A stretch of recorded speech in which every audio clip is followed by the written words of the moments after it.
We're fighting. About what? Who knows? I've thought of leaving. But I remember our wedding vows, that look in the wedding picture.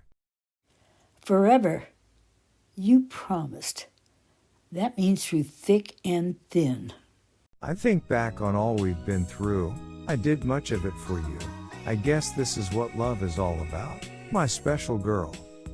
This is Johnny Pickholtz for the American Circus, and today our topic is the future of marriage.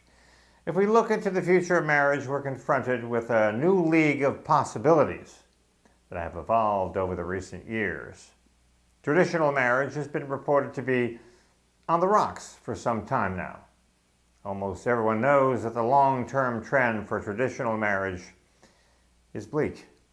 The long decline started in the 1970s. Since 1972, marriage rates in the U.S. have fallen by almost 50% and are currently at the lowest point in recorded history. Worldwide, in England, for example, for 30-year-old men who were born in 1940, 83% were married by age 30.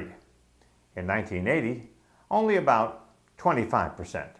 The fact is that English men are much less likely to marry, and that's true at all ages. Let's face it, the institution of marriage has changed, particularly for women, with education equality, earnings potential, and slogging with the rest of us in the workplace. This, for all intensive purposes, eliminated economic disparities between men and women and changed the primary function of marriage.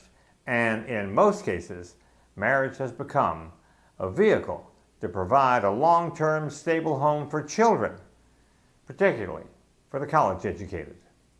University of California, Santa Barbara demographer Shelley Lindbergh and economist Robert Pollack of Washington University in St. Louis examined Americans' changing attitudes about marriage using economics as a measuring tool. They contend that families with high incomes and high levels of education have the greatest incentives to maintain long-term relationships. They argue that since the mid-20th century, marriage has morphed from an institution based on gender specialization, the man earns the income, and the woman stays at home to take care of the children, to a means of supporting intensive investment in children. In a gender-specialized economy, where men and women are playing very different productive roles, you need the long-term commitment to protect the vulnerable party, who in this case is the woman. What we see are couples sticking with traditional marriage patterns among the college-educated and those with higher professional degrees. So starting out, the big question is when and under what circumstances to have children. If you've completed college, you'll probably be married when having your children. A high school diploma or some college person will have their first child either on their own or within a cohabitating situation, living together outside the bonds of marriage. Perhaps the latest trend, at least according to the new I Do, encourages couples to individualize their marriage contracts to fit their specific needs.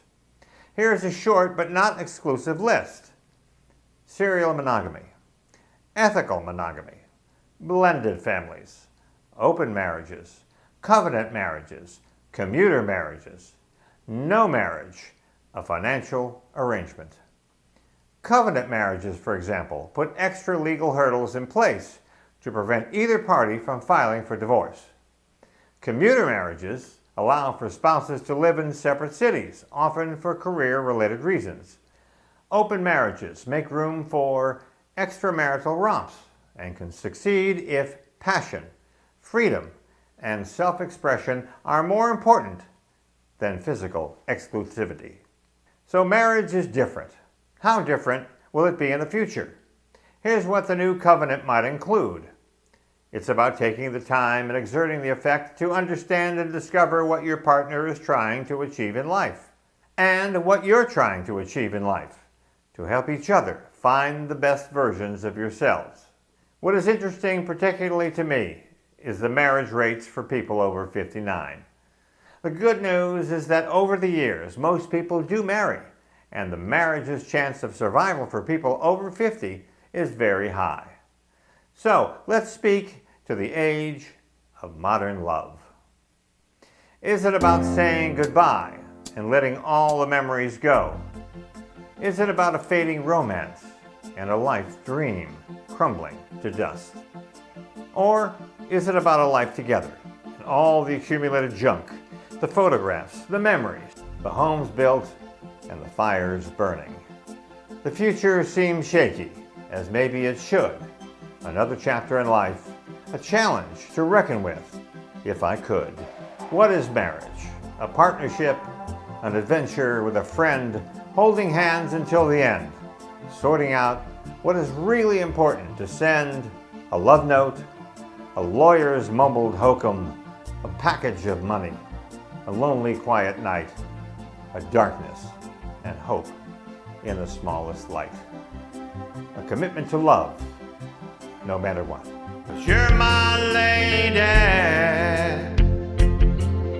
and I am your man. Whenever you reach for me, I'll do all that I can.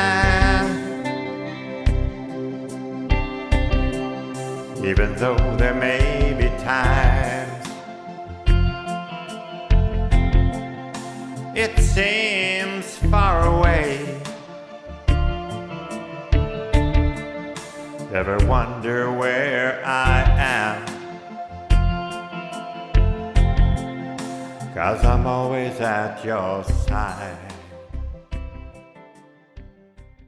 This is Arnie Pickholtz, still married after 53 years, same woman, for the American Circus. Have a good day.